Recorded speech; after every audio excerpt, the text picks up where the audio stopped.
What is Bitcoin? Bitcoin is a peer-to-peer digital currency. It's anonymous and it's decentralized. It's a way of educating millions of peers to track each and every Bitcoin on a public ledger called the blockchain. Since it leverages a public record, everyone knows Bitcoins are associated with each account and prevents anyone from spending money that isn't there.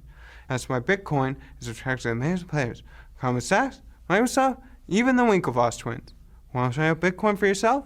Same way and brings a digital currency from exchanges like Coinbase. And don't worry, it's in US dollars, at least for now. TBTL. I can't understand a word you said the whole time. Do you eat some peanut butter or something? Yeah, you sound like a dog with peanut butter on the roof of your mouth. We're just a bunch of savages, right? We're not like your fancy California friends here. George Clooney and your California raisins. Fair warning, I party pretty hard. I've been wrecking parties since I was 13. I was like the Hunter S. Thompson of bar mitzvahs. I thought that was some of the funniest I've heard you guys do in a long time. I was LOL-ing. How can they say this about me? I don't believe it. I show them. I record everything.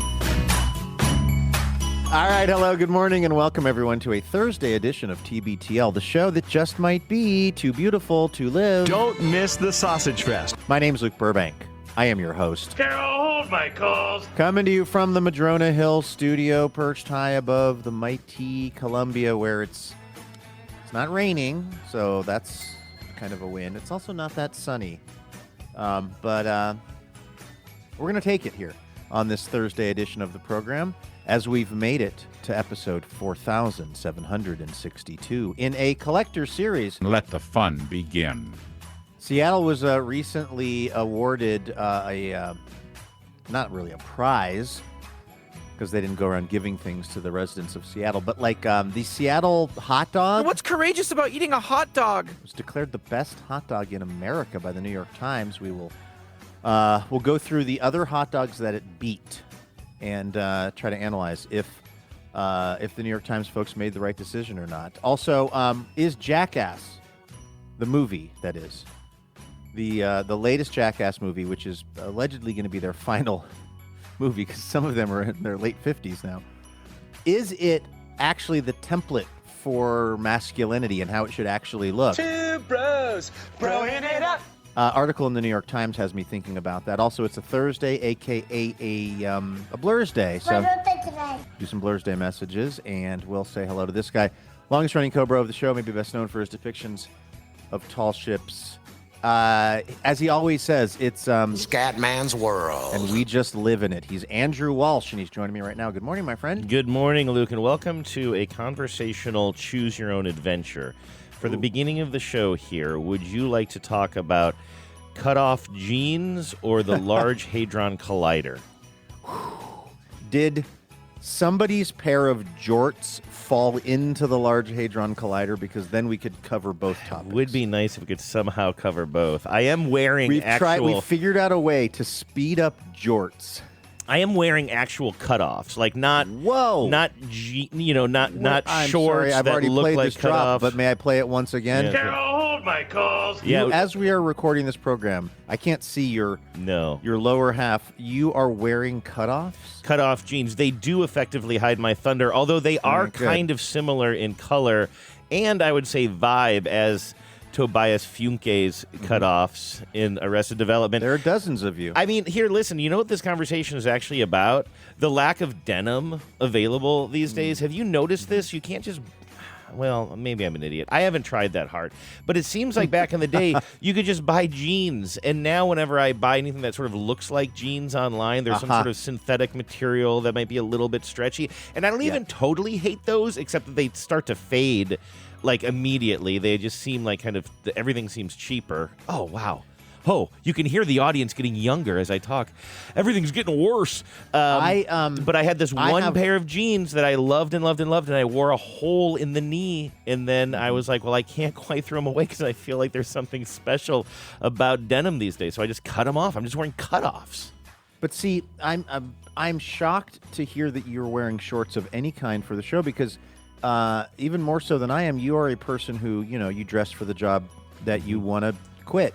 which is co-hosting TBTL. Exactly. Like you wear collared shirts. You, in my experience, always wear pants. I for always doing the wear show. toe rings. Always at least one toe ring on I've each. asked you to stop. At least one toe ring on each toe. Yeah, and one of those, you got one that is clearly turning one of your toes green because it's made out of a very... You know, I had a Mickey Mouse ring when I was a kid that turned one of my fingers. The finger was on entirely green, but I wouldn't take it off. Can you describe the ring? Well, it looked... I think it looked, like it was made of brass or something. But it had... So it was it had a little kind of... what do you call basically like a gem in the middle of it? But instead of a gem, it was like a little, almost like a curio of Mickey Mouse. Okay, so it was a little bit three-dimensional. It wasn't like a flat depiction of him that laid flat on the top of your finger. No, it was a kind of a brass ring that had, a flat spot on it that then had a little white piece of plastic kind of glued to it, and that thing had Mickey Mouse on it. Okay, I think I can picture it. And I loved it so much, but it did the classic... kind of thing, which is like, oh, that's going to turn your finger green. It absolutely happened to me. Oh wow, I have. But not what had has you wearing shorts? Are you dashing off to some sort of picnic or barbecue after this? What are you doing wearing shorts? Well, I mean, I'm glad you're sitting down for this, but I mean, I wear shorts. I mean, for the past several years, I believe, for years and years, I wear shorts quite a bit during the show. What? Yeah. I often wear during the summertime. Honestly news to me. During the summer times, I barely change what I'm wearing, even by my usual slovenly standards. Like I have like I used to have like 3 or 4 pairs of like almost identical shorts, but they were just different colors. I don't know if I think they were maybe from Target. Maybe they were that Target brand, not Targus. What was the Target brand? Not Massimo, right? That was something else. But I think it might have been Massimo. Okay, well, I these think were at some not point maybe Massimo. Target like licensed it or something. Okay. Anyway, these were just like not my taste in shorts is very kind of basic. I just want a plain, straight-faced short that doesn't have any extra pockets. I don't want pleats, and I don't want extra pockets. I definitely don't want cargo shorts. But I'm surprised by that because you do often carry stuff around, and you could use the cargo. I don't like the pockets. looks. I don't like the looks of a cargo short, but I do like. But these were like I would traditionally just have like a a stack of like kind of canvas, various colored shorts that would look generally presentable. And I mean, I'd never presented them to you apparently, but yeah. So I usually wear that, and then a pair of slip-on shoes. That's my summer look. Listen, I need to know not if I can trust you, but if I can trust John Sklarov here, because I will show you my cutoffs here on the screen, but I do not want this going public, and I'm being quite serious about this. If there's any risk of John taking this and me showing off my cutoffs to you and putting that on Instagram or something. And this isn't a bit, by the way, that I'm doing. I literally do not want this to go public. Well, the thing is, there are 3 people that work for Too Beautiful to Biz. Yeah. 2 of them would love to see your gams online. Yeah. And one of them wouldn't. Yeah. So I'm just saying you have a kind of a sort of a structural issue here. Is that John and I could outvote you. I'm going to remain seated then. Sounds good. Do you know that, again, and I consider myself on some level to be the maybe slightly more casual dresser of the 2 of us as it relates to when we record the show. Because sometimes I'll have shorts on too. Maybe I'll still have my running shorts on or what have you. And there have been times after a run or before a run.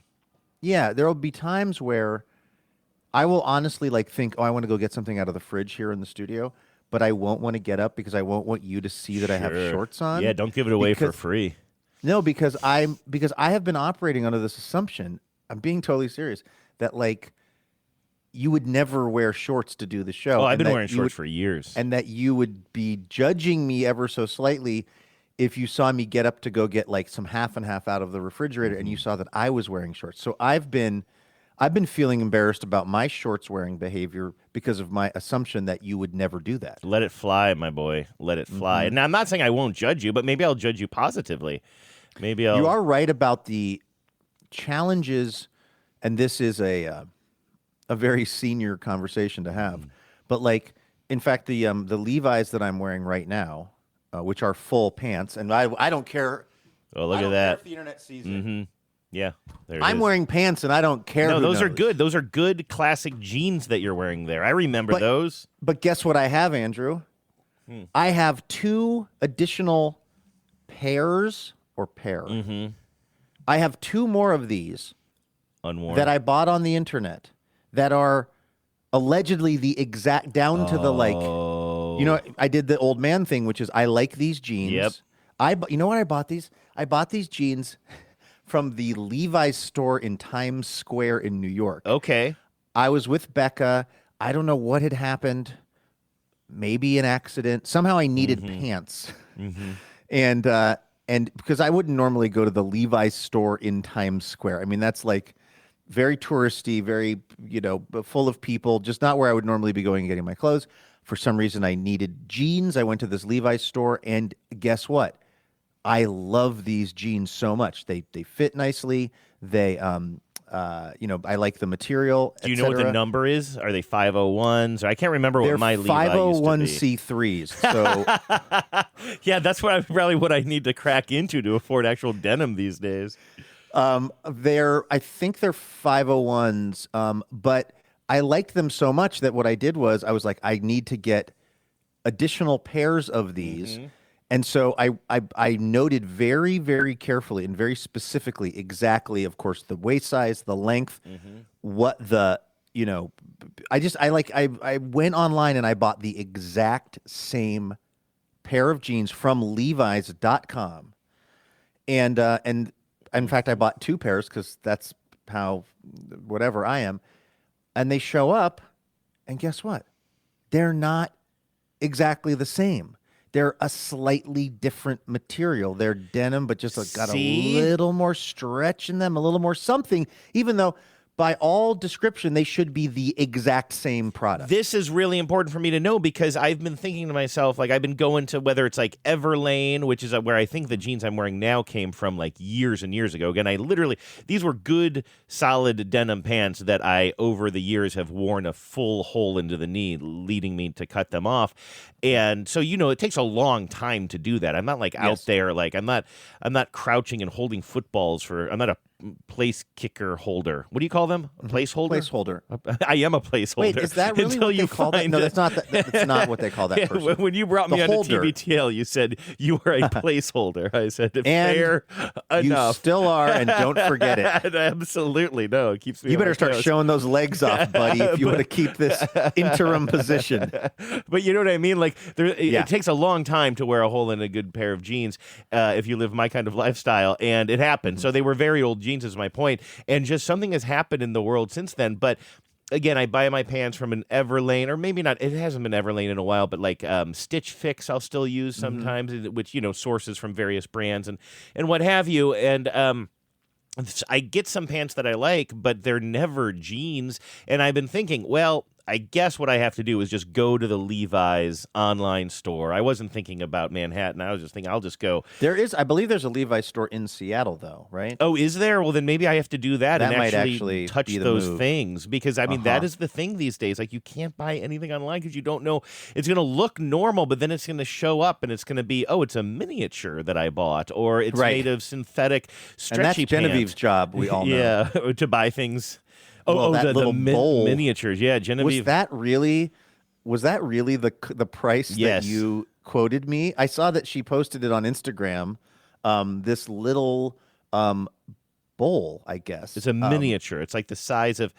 It would be like if you were making a little play about mice who are holding a tea party. This would be a bowl that would sit on the table between the mice. Would you agree that that's about the size of the bowl?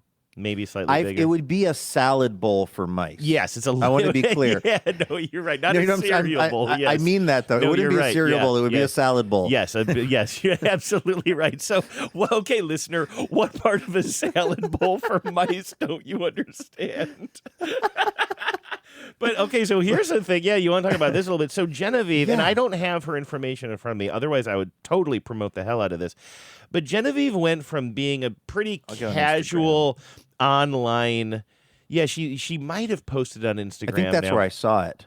No, she came into the room with it the other day. No, I know, but then later, she posted and she had again. a little like a bouquet with it. Like she basically like photo styled it. And you're sure it's that one? Because here's the deal.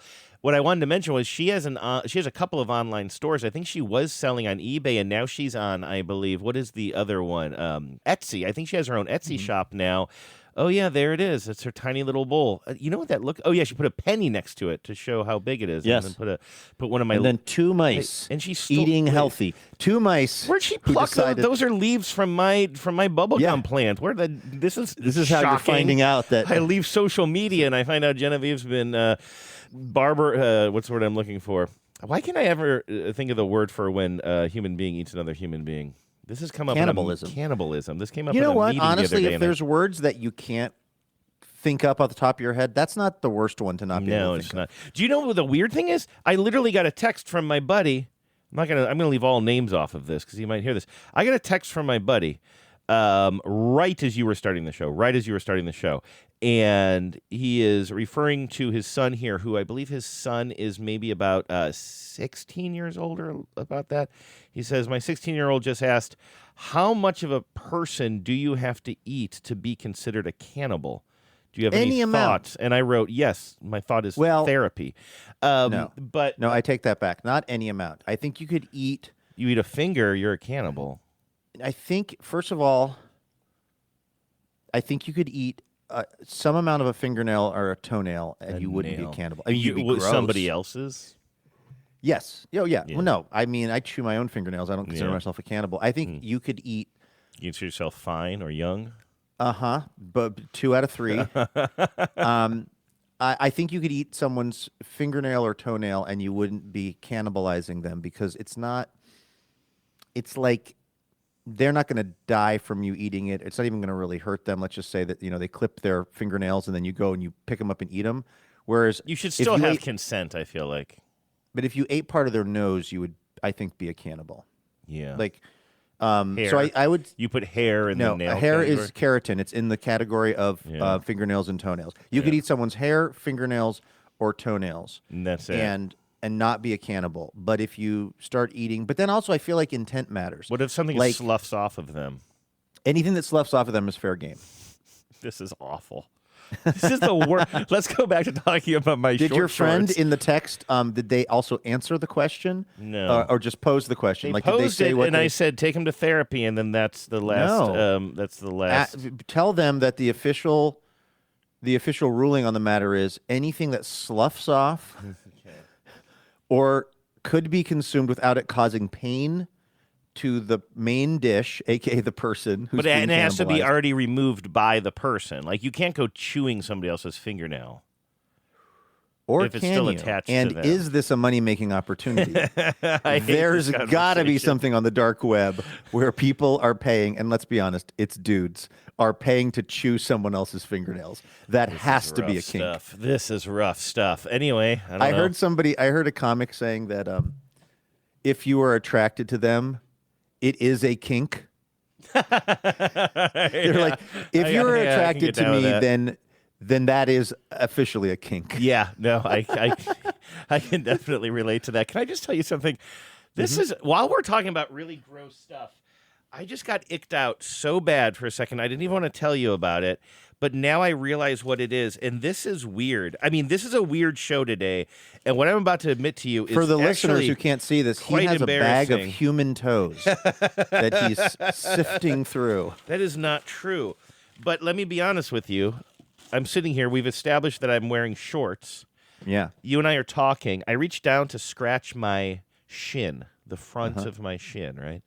Mm-hmm. And I feel that there's something stuck to it. This just happened a second ago. And I'm like, what is this? And I touch it, and it's almost like a waxy kind of thing. And it's very thin. But I'm like, what? And I don't know what it is. It's on my shin. And so while you're talking, I just peeled it off, and I was like, I don't know what that is. I just threw it in the garbage can. I didn't want to talk about it. I didn't want to think about it. But I'm in the back of my head thinking, like, what was it? That was not a sticker. It didn't seem like it was a sticker. I was like, is this some sort of food? Is this like a slice of cheese that somehow got to my shin? Keep in mind, I don't even eat cheese, but that's as gross as that sounds to anybody else, it's especially disturbing to me. I just now I can't find it in my trash anymore, but I just realized what it is. It was the tiny sliver of bar soap that was left from the shower. So I don't know what your routine like the is. Least gross thing it's that you could have had I mean, on it's your actually body. soap, but it is weird that I was walking around. So what I do is, do you use bars of soap in the shower, or are you a body wash guy?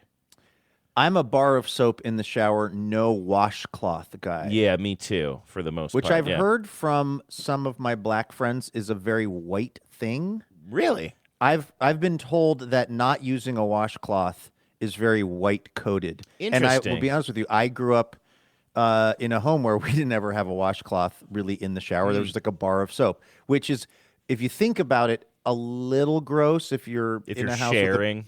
Yeah, if you're in a house with a bunch of people and there's just a bar of soap and everyone's just grabbing it and using it and kind of, sort of applying it to whatever parts of their body they do. On the other hand, it is soap. Yeah. So it raises the question, is the soap sort of self-cleaning itself as it goes along? Like if a bar of soap has been on somebody else's sort of unmentionable area, was the soap also sort of cleaning up behind itself and upon itself before you then apply it to an unmentionable part of your body? After everything that we've said leading up to this conversation, I can't believe that there are still things that are unmentionable, to be honest with you, because I feel like we mentioned some pretty unmentionable things. No, that's so you don't keep an extra bar of soap in the shower to clean the bar of soap that you use to clean your body. I have 2 bars of soap. I have the soap that I use to clean my body, but then when I'm done, I take the other bar of soap and I clean the first bar of soap. Don't turn this into Spotless. You have a place for these thoughts, sir. Okay, you have a weekly place. So I assume that you do something similar to me, although speaking of Spotless, I mentioned this move to Hannah Brooks Olson, my co-host on that show, and she was not familiar with this move, which I couldn't imagine what another move was. But like, I use a bar of soap. Even as you use the bar of soap, it gets smaller and smaller and smaller, obviously, and then eventually it's like this tiny little sliver that is too small to kind of use. So what I do is I take the new bar of soap out of the box, and then I take the little sliver and I kind of press it onto the new bar of soap and then kind of like lather it up a little bit so it fuses together. And that's how you get the last use out of that tiny sliver of soap. It ends up kind of fusing to the new bar of soap. Do you do that? I don't think that I do that, but it sounds fun, and I would explore that. You just toss it when it's too small? I do, or goes down and the it drain, feels or kind what? of wasteful. No, I would just maybe toss it in the bathroom wastebasket, I guess, when I'm cleaning. If I'm cleaning the shower, one of the things that I'm doing is analyzing where we're at with the bar of soap, and if the bar of soap has, that's when I change it out. And if it's gotten down to sliver status, then I'll just toss the sliver out. I'll get a new bar of, I think I'm currently going with Irish Spring. For some that's reason. one of mine. Yeah, I like the greens. I go back and forth between the greens and the oranges. In fact, doing this move that I'm talking about where you fuse them together, this is exactly what I was dealing with right now. My last bar of soap was probably Dial. You know what I mean? When I say orange, so it's that sort of orangish color that Dial soap is. And my new bar of soap is an Irish Spring-esque thing. I don't know if it's Irish Spring or something similar to that, but the green kind of marbly look. And my orange soap, my Dial, was a tiny, tiny little thin little sliver. Whoa. I fused them together, Doing a orange on the Neapolitan. green. Exactly. Okay, do you want to know my... And then the orange sloughed off onto my shin, apparently, when I was showering today. I had them fused, and then they unfused, apparently. Sure. And I didn't realize that. They consciously uncoupled. They consciously uncoupled. And I guess all morning I've been walking around with this little... Nobody has seen me, but this little sliver of soap stuck to my shin, which is like... I feel pretty exposed. That, again, of all the things that could be sticking to you, it is true. Without a doubt the least gross thing. Yeah. In fact, it's an agent of cleanliness. Yeah, I guess so. Still weird. Here's first of all, I take about, I know you like to take a good long shower sometimes. You sometimes do multiple showers in a day. I don't think, other than, I can't even think of an example, but other than just very specific circumstances, I am never in the shower for more than 3 minutes. And this is exactly what those 3 minutes look like. Step into the shower. It's already running because I want to get at the temperature that I like.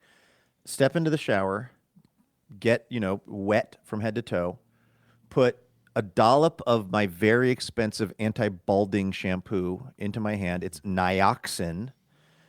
Put that on my hair, leave it in because you're supposed to let it kind of, I don't know, penetrate the scalp or whatever. So that's the very first thing I'm doing because I want that in my hair or my scalp for at least the 3 minutes I'm in the shower. Grab the bar of soap, get a lather going, armpit, armpit with the soap. Okay. Armpit soap into each armpit. Then get a really big hand lather going. Put the soap back onto the soap dish in the shower. Go for the front and the back unmentionables, but with my hands, with very soapy hands. So I guess actually, if you are at my house, Andrew, and you do want to take a shower, that soap is not as gross as it could be because the soap has not touched those regions of my body. My very soapy lathered hands have touched those regions of my body. And then I reach up, I get the soap again, I reset the lather, I get a little more lather, put the soap back, and then I hit my feet. Mm-hmm. And I'm realizing I don't think that I really wash my shins. I think I called out the Mummy years ago for never washing his legs or feet. He said he just felt like the water. He also, let's just say, had a sporadic bathing schedule. Mm-hmm. But I remember him saying something like, oh, no, I never wash my legs or feet. That's just like the water goes down there when I'm showering. And I thought that was pretty weird. Mm-hmm. But the other move that I do, part of the reason that I don't have the bar of soap for my feet is because I want my hands to be very soapy because I do this move where, and again, it's funny because I'm describing it to you, but it is so unbelievably muscle memory and like subconscious when I'm doing it. I don't even think about this, but I get, again, a good lather. I go down to my foot. I wash the bottom of my foot, the top of my foot, and then I lace my fingers between my toes, my soapy fingers between my toes, and then I do the same thing on the other foot, top of the foot or bottom of the foot, top of the foot, lace my soapy fingers in between my toes to get the in between my toes parts clean. And then we stand under the water. Siskel would love this, by the way. If you don't know what Andrew's talking about, it's a website that he goes to called Gene Siskel would love this. Yes. Yes. No, we learned yesterday from watching it's a 501c3. Old episodes of Siskel and Ebert that Gene Siskel appreciates a good sex scene in a movie. And isn't shy about telling you. And when really he's let tells down, you what he expects. When he's disappointed that he didn't get enough Mickey Rourke. Mickey Rourke did something very interesting recently, Andrew. The actor, Mickey Rourke, who's kind of had a interesting life. I think he was kind of a critical darling when he made like Barfly, right? That's a kind of, was that literally critical, based? Was that a critically heralded movie? I don't know if the movie was. I think there was a period of time where Mickey Rourke's acting was considered very naturalistic and kind of, I think, appreciated. And Barfly, that's sort of Bukowski, right? Yeah, Bukowski. Is that a Bukowski book or something? It is based on, I believe, a composite of a couple of his books or stories or whatever, but he was definitely, I think he wrote, I think he might have written the screenplay. It's definitely a Bukowski movie, yeah.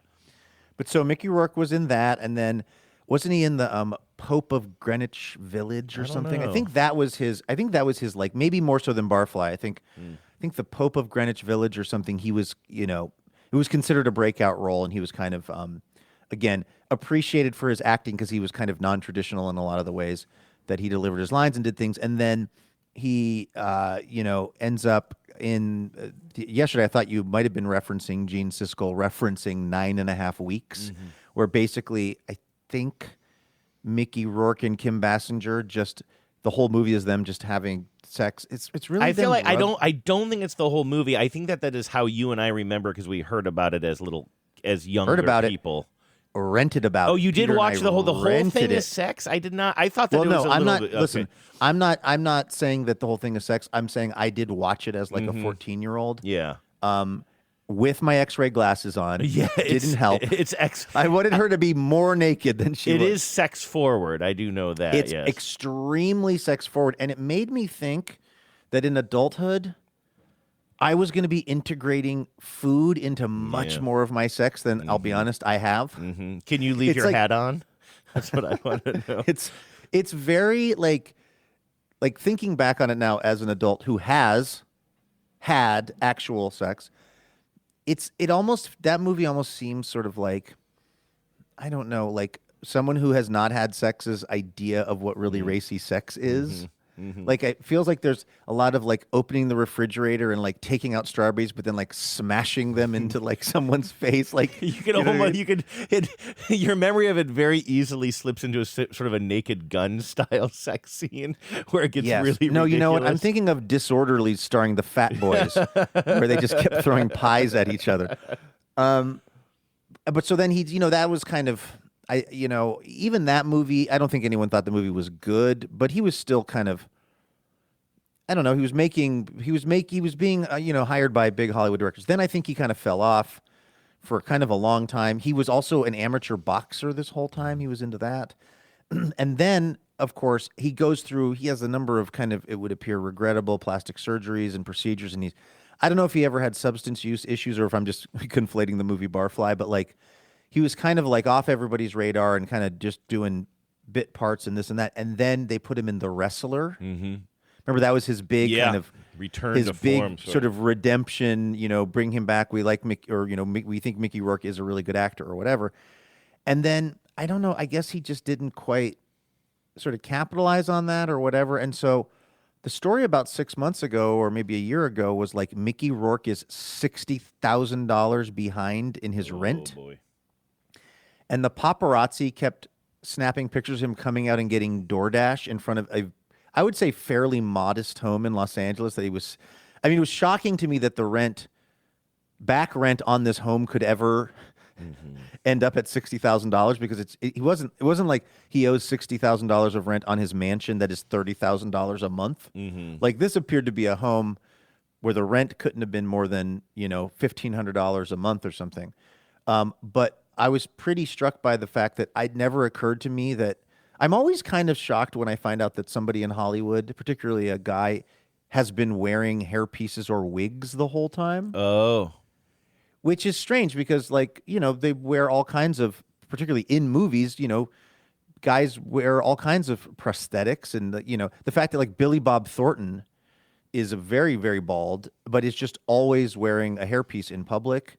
John Travolta, is he wearing a hair piece? I thought he was just covering it up with bandanas and cowboy-style hats and whatnot. I think he's doing that too. Yeah. But then sometimes I'll see him being interviewed and he just has hair, and it's like... Interesting. I'm always like, I feel like, Billy Bob, we know that you're wearing a piece. But on the other hand, it's like, who cares? And people augment themselves in all kinds of ways. And, women often wear makeup and stuff, and I'm putting... keratin fibers into my head of hair called Topic to make it look more full. By the way, you can eat someone else's Topic and it's not cannibalism. Okay, good to know. Because it's keratin fibers. I'll let my buddy know. So they start a GoFundMe for Mickey Rourke because he's $60,000 in arrears. That also, I thought, well, maybe lay off with the DoorDash. If we're $60,000 behind on the rent, let's go ahead and go to Vaughn's to get our own food. Although, Mickey, it must be hard to go to Vaughn's if you're Mickey Rourke. I'll tell you, without the hairpiece, nobody's recognizing this guy. Ain't nobody recognizing this guy, including me. I was like, who is this wizened, bald, very kind of frail-looking individual? And they're like, Mickey Rourke steps out amidst back rent issues. So they raised like $100,000 on this GoFundMe. And the next day, Mickey Rourke is on TV going, I did not set up the GoFundMe. I did not ask for this. I am not accepting the money. He was incensed that they had set up the GoFundMe for him, and he turned the money down and has since been evicted from the house. Oh, geez. This is really bumming me out. Well, you rarely see somebody turn down like $100,000 like that. Yeah. Can I play something for you here? Please. It's 30 seconds long. This better be one of the sex scenes from 9.5 Weeks. It is. You can leave your hat on. What? Your new vibe is a double-edged sword, much like the kind Mickey Rourke tried to kill me with. Oh, everybody born before Jesus is in hell. They went straight to hell. I'm gonna have to reinvent you, break you down completely and build you up from scratch, just like Mickey Rourke did to me sexually. Did you see last night's ratings? The only show I've ever been on that got a 10-2 is when Mickey Rourke threw me onto the field during the Super Bowl. Simple trip to IKEA. No, Liz, don't test it, especially this early in a relationship. It's like when Mickey Rourke tested his catapult on me. Wow, I was almost listening. Where are you going? You never take my advice. Miss Maroney. Oh.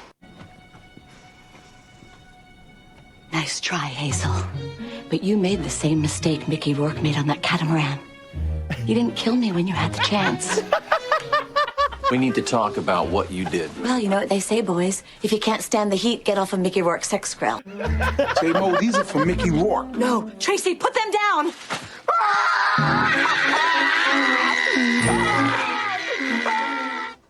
I just found out that I won this Women in Entertainment Award. First you get married, now you're winning an award? These are my things. Next you'll tell me Mickey Rourke catapulted you into the Hollywood sign. Okay, I'll stop it there. No, What were you please. gonna say? If there's more, there's about, I don't know, maybe 10 or 20 seconds more. Absolutely. Let's all right, go. Let's just keep going here.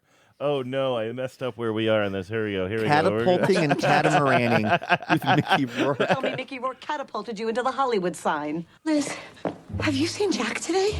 He just came into my dressing room and started crying. He's in a really bad place. Like when Mickey Rourke... Okay, I can't do this anymore. I've never met Mickey Rourke. Oh, I kind of liked it before. Oh, she that's so gave up great. the ghost on that. Yeah, God, I love that so much. I was going to say, clearly, one or more of the 30 Rock writers are our age, and we're like, and just grew up vaguely knowing that Mickey Rourke was in movies where he has, and also in real life is like having sexcapades, right? Yeah. Wouldn't you say that that would be, if I was like, what do you think of when you, well, certainly having listened to that, but I mean, just generally, as a kid from the 80s, if somebody said Mickey Rourke, you'd be like, isn't that a guy who like has sex in movies? He's or very has sex with people? sexy, but in a kind of a greasy, kind of yes. scary way. Yes, exactly. Anyway, he turned down the money, which I was surprised to see because that is just not. Are you? Other than surprise, what are your feelings about that? Because I'm sorting mine out still. Well, it's sadness because I feel like when I see, not that someone's socioeconomic status is the defining characteristic of anyone's life, nor should it be, and I don't want to sort of like, not economically, but financially shame him, but it's like, it makes me wish that he would have been a little smarter with his money when he was making. And I say this as a person who has not been smart with whatever amount of money. I mean, honestly. You haven't been smart with our money, with your money? No. I'm just joking as we head Speaking into of which, the TBT thon. Telethon 17, Jumpin' for Joy, no. Leap Day William edition is coming up. No, I would like to say that I think you really put your finger on it because that's what I was thinking too. It's not that being poor or even just not being well off should make anybody sad. Absolutely It's not. the fact that we know that, this man was a Hollywood it boy. For a long, long time. He had more money at one point in his life than we will ever see combined, Yes. And so therefore, inherent in this story is a story of loss and bad decisions. I wish that everyone who was either a pro athlete or a Hollywood star or a television star would have just used their first, 10 paychecks to just buy real estate in Los Angeles. And then you'd just be set up. Anything other than that, be it cars, I don't know, drugs, vacations, is just like such a waste. And when you had all that money and you could have locked it down and then just been kind of set, and you didn't, that's much more sad than somebody who's just always been kind of economically maybe on the margins or maybe also didn't prioritize money. I know a couple of folks. I know a married couple who are both attorneys, and they just do a lot of pro bono work, and they just like work on causes and things and people that they find important, like socially, and they just don't care about money, and they drive old cars, and they have a very small carbon footprint, and I actually really admire that. I think that's a cool way to be. So the idea is that it's not that not having money is something that we should feel pity about. It's that Mickey Rourke could have been with better decision making.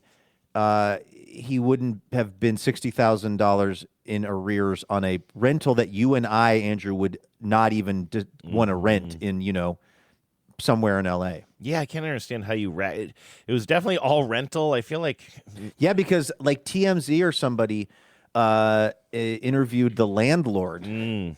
Because Mickey Rourke said something like, "Oh no, this is," or his handlers or something said, "No, this is like this is just a misunderstanding." And the landlord was interviewed by TMZ. He was like, "It's not a misunderstanding. He hasn't paid rent in like 2 years." Yeah, or he's something. misunderstood how to pay his rent to me, the man who owns Speaking this of house. TMZ, they are doing God's work out there in DC as we were sort of hoping. You know, they opened up TMZ DC a while ago, and people were talking about how like sometimes the TMZ reporters. I mean, obviously, like there's a lot of that TMZ stuff that's kind of a bit trashy and a bit de rigueur, but like it's funny to turn them loose on like DC press culture because there still is some kind of decorum, and I think the certainly the politicians taking themselves very seriously, and then the reporters kind of taking themselves seriously because they cover the important people.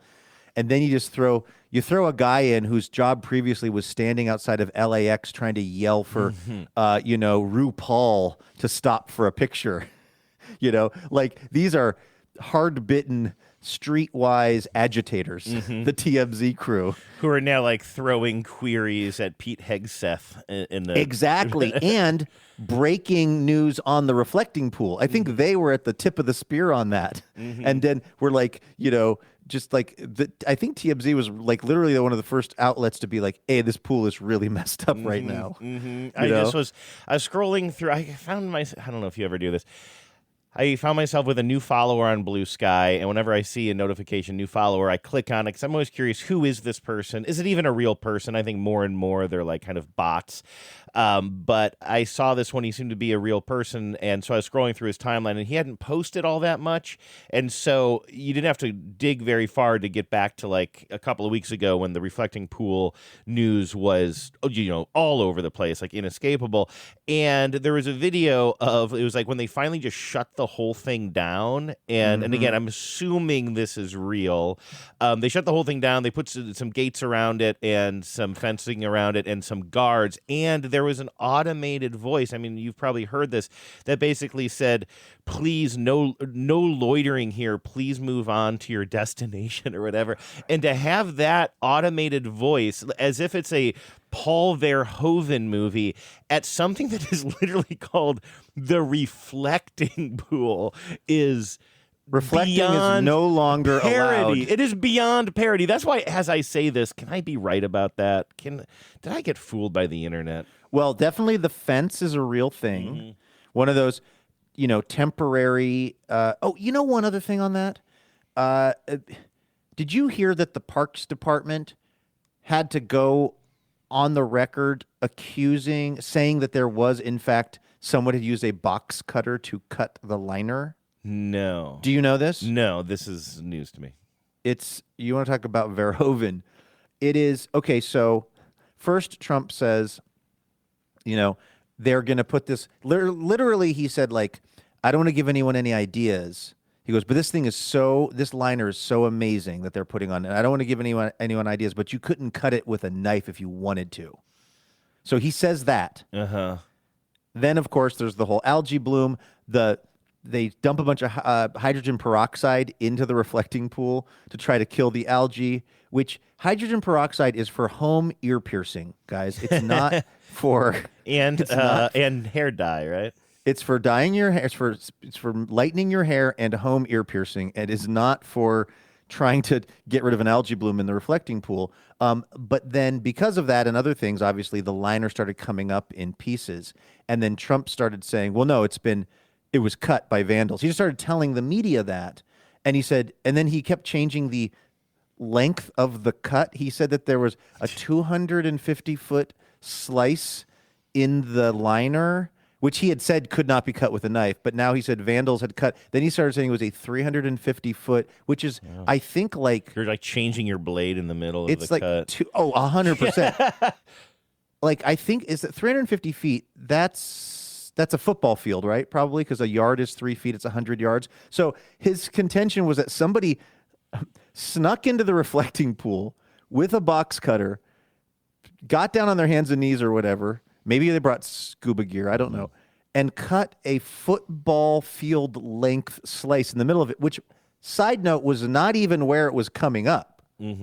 You know what I mean? It was coming up on the corners because that's how stuff works. You have this thing that was not properly adhered and probably wasn't designed to be doing this. And so the corners are coming up and flopping or whatever. So he's saying, well, someone got in there with a box cutter and cut it. And the reporters are going, including TMZ, I'm not kidding, we're going, what's the evidence of that? And he goes, I don't know, ask the Park Service, they'll tell you. So TMZ goes, they find where the particular Park Service office is that's in charge of the reflecting pool, and it's like in Virginia somewhere.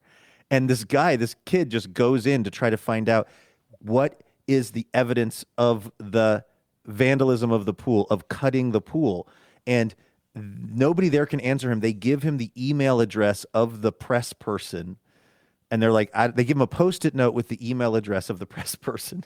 And they're like, email this person to ask them about the cutting of the pool liner. So he never gets a satisfactory answer, but more and more people are asking. And then like 2 days later, the National Park Service, or whoever's technically in charge of this, issues a statement that says the pool liner was cut with a knife. They have yet to provide any, that I've seen, visual evidence of this. They haven't explained, they have not expanded. It is very clear that the dear leader pressured them to put out a statement that said that it had been cut. I think that, actually, I do think that they said something about like somebody along the side where there was some glue, someone had done something. I mean, it was so obviously a thing that they had to say because Donald Trump had said that there was vandalism and it was cut. And so at some point they had to support that. They had to support his statements.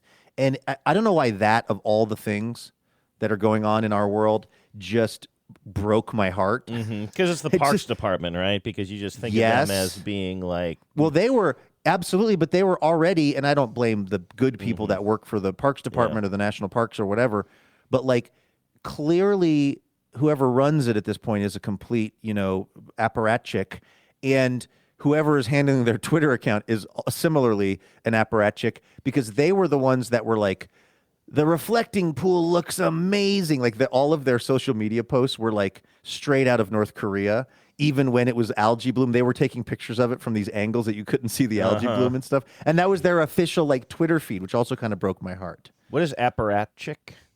Well, I think of it as being a sort of Soviet, like a person installed in like the sort of Soviet bureaucracy to do the work of the party. Okay, that I can. But I don't know. Who's our listener? And I'm sorry, I'm blanking on her name, but do we have a listener who compiles all of the interesting words that we use during a year of TBTL and then sends us the some list? Of those, right? Yeah, and so maybe hopefully that'll make the list. I'm kind of happy with it. I kind of got pretty close there. Apparatchik. An official bureaucrat or loyal subordinate within a political party. Fantastic. Hey. Let's see how All close. right, show's over. Let's see how close I was on this, although I'm sure the audio will be terrible. Loitering is not permitted in this area. Please proceed to a designated location. Thank you for your cooperation. Oh, my God. That is so messed up. Oh, to hear it just clearer here. Huh. Now we're just seeing the guards walking around, so I don't know if you'll hear the announcement again. But you could hear that robot voice kind of, or the loudspeaker voice in the background. It's so the reflecting pool. The place where Martin Luther King Jr. gave the I Have a Dream speech. And again, is what's happening on the campus, on the mall, the most important thing that is happening in the world right now? No, I saw, what is the organization that tracks all of the kind of abductions of ICE? ICE Out, I believe. I was looking at the map today. Like, it looks like, they're not making the headlines like they were because they're not marching into town as kind ICE of isn't. Obviously ICE isn't, and then and creating the same headlines that we saw in Minnesota, but like ICE abductions are up here in Seattle, which isn't surprising me with the World Cup and everything going on. So I mean, there are terrible things happening south of me in Woodland, Washington. There was like some there was a crash, like a car crash, because some ICE apparatchik was chasing someone and you crashed into their car. It's still happening. You're right. It's not the headline, but it is still happening. So anyway, I just mean like I understand that of all of the horrific things that are going on, it's not just the obvious stuff. By the way, we're talking about showers before. You were describing your shower. I was going to tell you exactly how I showered today. Don't worry, it involves less toe play. It was in the jorts. There are dozens of us. Dozens! This is a true story, and this is highly irresponsible because, as you said, I like to luxuriate in my showers. Here's what I do. I turn on the shower. While I'm waiting for the shower to get up to the right temperature, I take a quick look at Blue Sky. I scroll. I land on a David J. Roth article about the Great American State Fair or whatever it's going on, the symbol that, what it symbolizes and everything. I start reading that while the water warms up.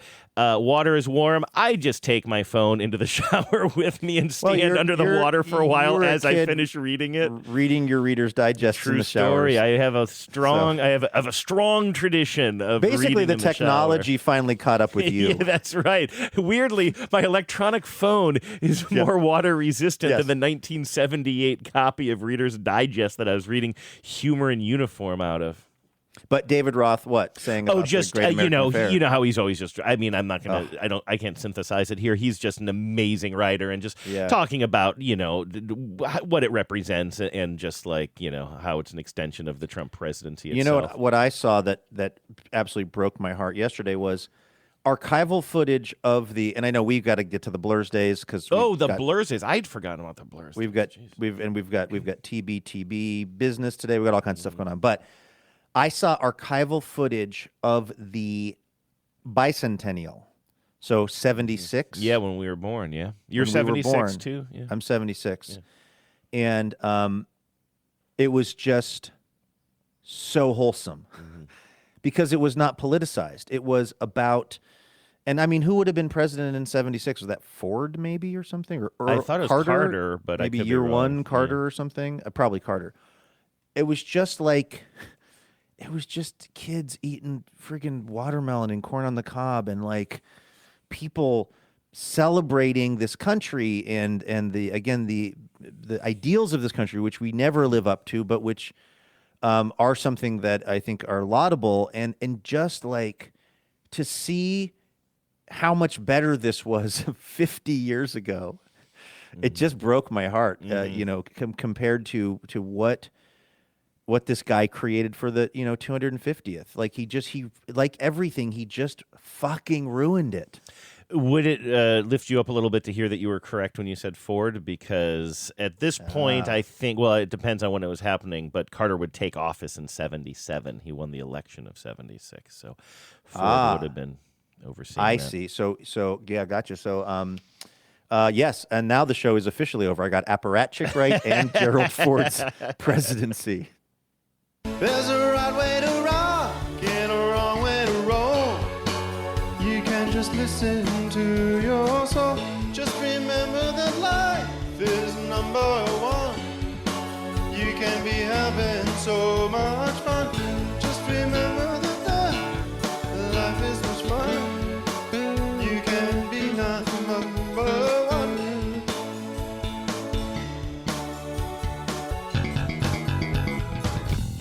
Birthdays, you got them, we celebrate them. That's our new Actually, catchphrase. people say that every time I play that goat sound, it makes their goats go crazy. Yeah, I know. You gotta stop doing that. This is the segment where we wish people a happy Blurs Day. If you'd like to wish do. somebody, including yourself, a happy Blurs Day, email me, Andrew@tbtl.net. Put Blurs Day in the subject line. The first message today goes to Vernon in Tooele, Utah. These are good. U-10s. By the way, I looked nice, it up. I looked it up. I mean, listen, maybe you give me credit for doing my prep, though, because I will say that I was looking at this and I was like, I think I know how to pronounce it. Then I double-checked myself before the show, and I was pronouncing it wrong in my head, so I'm glad I did it.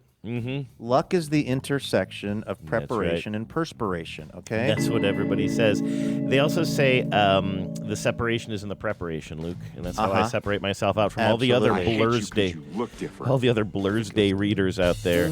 So to Vernon, happy late 60th Blur's Day, Papa. Hell yeah. And by the way, Luke, here's where I will insert and you don't believe in a God. It says, although your dreams of a national park's golden ticket may have been crushed, we hope that this year is filled with fun travel and events that you'll sigh about, but have a good time doing anyway.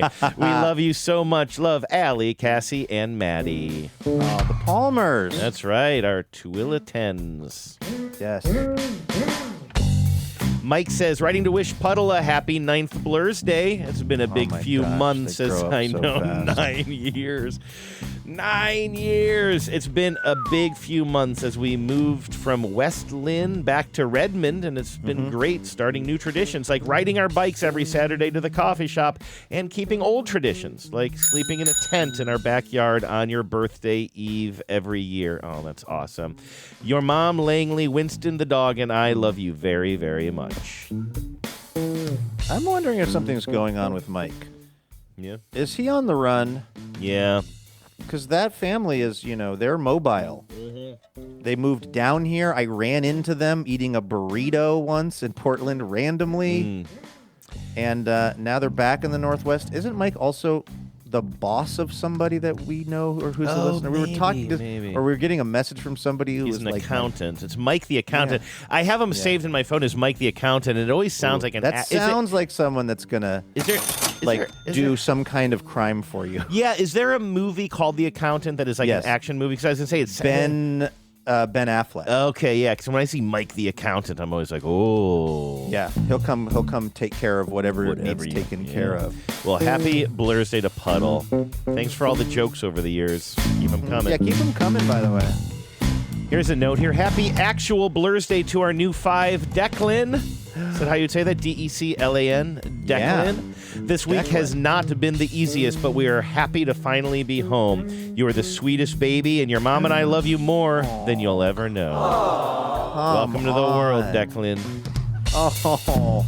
When they said, I guess they said newest 5, so of course that would be newest baby. I was hearing it as newest 10. So maybe Declan was like 45 and just got turned on to the show. But no, we're talking about a baby. Yeah, baby.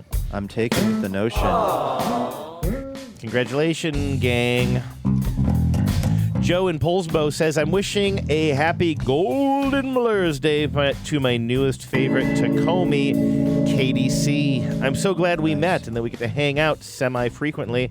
I think that combined, we have probably listened to 35 plus years of TBTL. Oh, my goodness. Have a great birthday and see you soon.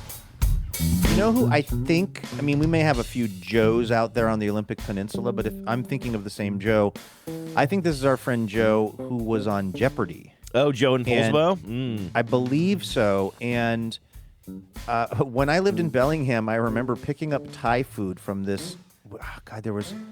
There's nothing better than just having like a Thai place that you love that makes the stuff just like you like it. They had a place like that in Bellingham. We'd always go there. And I was waiting to pick up an order, and I look up on the TV, and it's Jeopardy, and listener Joe is on television. Nice. And I'm trying to explain to everyone that that's my friend on Jeopardy. Although at that point, I don't know if we'd ever even met. Yeah, but you knew. I was starstruck to see Joe on Jeopardy while I was picking up Thai food. I love that, too, because so many times we'll hear from listeners who say, oh, I refer to you guys as my friends when I'm talking to my other friends. And it we've goes never both met. ways, just so y'all know. Exactly. Happy Blur's Day, KDC. Erica says, I would like to wish my 5 Matthew a very happy 9th birthday. He asked for a No Mountain Too Tall shirt for his birthday and asked me to send you a picture of him wearing it. He is very proud of it. Mom loves you, kiddo. And was there an included photograph? There most certainly was, and he's rocking that shirt. Yes, I will forward it to you. I'm not reading these from my email program right now, so I'll have to do it after the show. But he's sporting it. It looks like he's at an ice rink, maybe the one here in Seattle. And you can see the rink is behind him, and he's wearing it. It's like the kind of reddish color. It's really cool. Nice. Looking good. Thanks for being our spokesmodel. Yeah. Happy Blur's Day, Matthew. Oh, Oh, boy. Whoa. I've been kind of anxious about this one. Okay. I am pausing here not because I'm anxious about it, but because I have a cough in my throat. Hold on one second. Okay. Sure, of course. I couldn't mute my mic, but hopefully the music covered that up. Taylor says, this Blur's Day is golden. Luke's banker is Jewish. My Kristen Dior, next year she'll be 44. Happy golden 43rd Blur's Day, Kristen. I hope this one is the best yet and that the Royals don't do anything embarrassing. Love, Taylor. That might be kind of a tall order these days, by the way. Those boy, I know that we are a suffering fan base over here in Seattle, but man, those Royals are a suffering. They had the worst loss statistically in their history last week. Lost something like that's an old franchise too. 22-1 they lost, and I think to the Chicago White Sox. And as people were saying on the post-game show, because yes, sometimes I listen to the post-game show of Royals. I don't. By the way, Seattle needs a post-game show with callers. Like, I miss that so much. I think that the Mariners, known as a very itchy organization, shut that down. Now the post-game show on the radio is just like all of their employees, all the kind of talking heads, all the broadcast booth people giving their spin on the game. There is no radio show where people can just open the phone lines and a host can be angry about the state of their team. Well, the Royals do have that. His name is Vern, and I've been listening to it. And as he pointed out, they lost by 3 touchdowns in that single game. It was 22-1. By the way, when you were reading that, the listener doing the kind of play on the Knicks in 4 or whatever, it reminded me that, Mexico is advancing through the World Cup, which just makes me so freaking happy. Like, when I need to recharge, I just watch videos of older Mexican guys and Mexican-American guys crying about Mexico getting in. But this is my new favorite thing. My beer Corona, my steak asada. Mexico won 2-0. Oh, that's great. Right? I love that. So I really have no idea like who's in, who's out. I know that there's a big Croatian game today because our Croatian friend is like on pins and needles. She was even saying like she doesn't want to, she was going to go watch it with some friends, I think, but she's like, I might just have to be home for this one, which is a very Luke and Andrew kind of emotion towards a game. But like, is the field narrowing, and is your rooting interest still the United States? Or are you rooting more for Mexico or what? I'm not. Well, you always think I'm judging. I'm not judging. No. I'm laughing because I bet on Bosnia to beat the U.S. yesterday. Oh, really? Only because I was getting like crazy odds because everybody thought the U.S. was going to win, and who of won? course they did. The US did win. 2-0. My thought was, if Bosnia wins, I'll make some money on this bet, and if the U.S. wins, I'll feel happy because it means that the U.S. is advancing to the round of. I think it's the round of 16. We're in the round of 32. But the teams that advance, so Croatia is playing Portugal today. Oh, and it must be a tough matchup because our buddy Anita I think Portugal is really good. Yeah. So I don't like these U.S. uniforms, and it's not about the fact that it's representing the flag. They just look, when you see a bunch of fans wearing these, it looks like a weird reverse Where's Waldo. I'm with you. Yeah, I'm not super into that look either, but I am happy that the U.S. got to, got into this first time since 2002 that they've made it this far in the World Cup. But anyway, go Croatia. Yeah, I'll be rooting for Croatia. So you're rooting for, generally speaking, kind of Croatia, the U.S., Mexico. That's how things are shaking out for you, or is it whatever Kelsey? Or I'm sorry, what is your investment app that you use? Kalshi. Kalshi, whatever Kalshi points you towards. No, I actually here's how it works for me. I'm always going to be rooting for the country that is more brown, if that makes any sense. So, unless it's the U.S. If it's like France against Ghana, I'm rooting for Ghana. If it's the Netherlands against Colombia, I'm rooting for Colombia. Okay. I'm rooting for the country that has a population that I feel more... a sort of like, I want to see good things happen too.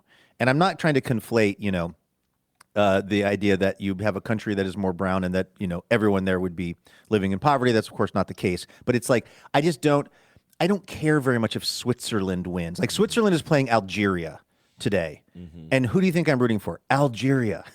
Like, I want to see teams from countries that have maybe not had everything always go their way win. That's my default setting. If it's not the U.S., if I don't have a rooting, and that's basically the only rooting interest I have, I'm at that point then just going for the country that I think could use it the most. Okay, but overall, though, you would like to see U.S. carry the trophy. I guess. Is there a trophy? I don't know. You put your poison inside me. It's like I do kind of want the U.S. to win, but I don't know. Like for instance, Cape Verde, or as we now apparently call them, Cabo Verde. They're playing Argentina. I don't think they're going to get past Argentina. But if they did, if it was like Cape Verde versus the U.S. somehow, I think I'd probably kind of be low-key rooting for Cape Verde. Just underdog. I mean, that's me. Yeah, underdog. And again, I'm just not following this at all, so there's no poison for me to put in you. But I do tend to root for underdog. I just mean from the World teams. Baseball Classic. The World Baseball Classic, but that was just a different thing. Like, I knew the teams and the personality of the teams, and the U.S. was pretty onerous, or odious, I should say. So anyway, that's interesting. Well, yeah, I've really, honestly, you mentioned that the U.S. played yesterday. Was I the only American who didn't even know how that game turned out? I believe match so. Turned out possibly, but yeah, and I'm not trying to be obstinate about it. It's just I don't know. I'm just not taking the. I don't know how I'm missing. Now that you mentioned that, I'm like, oh yeah, I heard them do like a sports update earlier in the day saying that game was coming up, but I just haven't been paying close attention or any attention. There is a sort of a political valence to the World Cup, and we really, really do have to go. So I'm sorry I'm belaboring this, which actually would make it seem possible that you would kind of get into it, because I do think it's sort of slightly more like liberal coded, caring about soccer and caring about, knowing that we're supposed to call it Cabo Verde instead of Cape Verde. You know what I mean? It's sort of, it's got a certain. And what is Turkey? Turkey is what we're saying now and stuff. So I could kind of see, like, if there was a semi-annual, a big sport thing to get into, I could kind of see you getting into the World Cup just because it's generally appreciated by people like us, PLUs, as we used to say. Did you see that Trump and Vance have decided not to visit Seattle for the next U.S. tournament? I did not see that was the official decision. I was seeing the speculation as to if they were going to go. And, part of me, well, first of all, I'm just happy that his stink isn't going to be in Seattle, but also it would be kind of fun to see them see that field, just that crowd just light him up. Yeah. There ain't a national anthem loud enough to drown out the boos at Lumen Field like they tried to do at the Madison Square Garden. So, does that music mean we're done with the show? I think so. Excelente. Thanks for listening, everybody. We are going to be back here tomorrow with a special, we're calling it a holiday edition because it's July 3rd.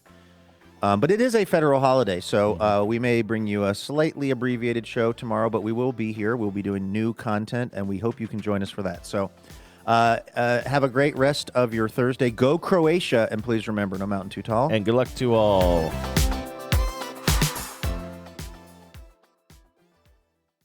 Power out.